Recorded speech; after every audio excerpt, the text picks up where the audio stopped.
All right, guys, let's take a look and dive into depreciation. The book kind of defines depreciation as the allocation of cost to the asset over the service period.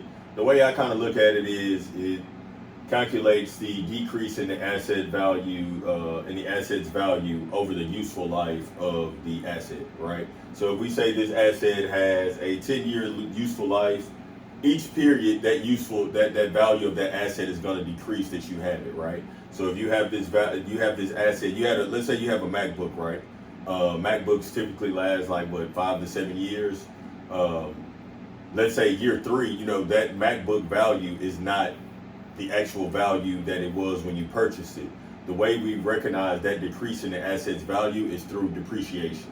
When booking depreciation, we have an expense account that we use, depreciation expense.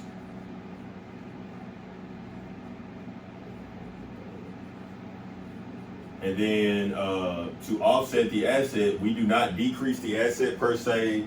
For the book value, what we'll end up doing is we have a contra account that we use for the asset called accumulated depreciation.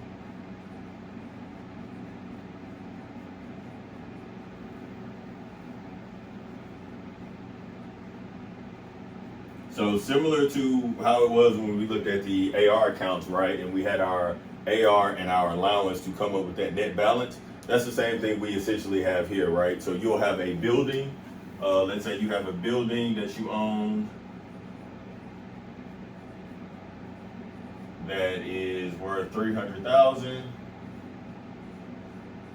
You've incurred depreciation on that building. Your accumulated depreciation for that building is 25,000. So your net book value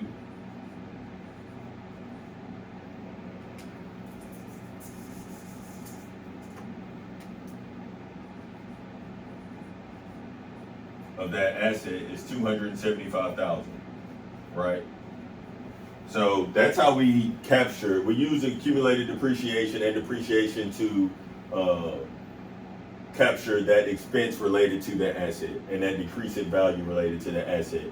So don't get confused and think when the asset decreases in value, you actually like lessen this amount of the asset on the balance sheet. You will not do that. That's what happens when we do impairments, and we'll walk through that later on in the chapter.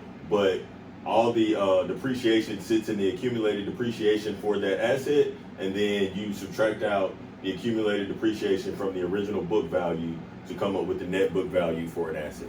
So we'll walk through some of the ways to calculate depreciation next.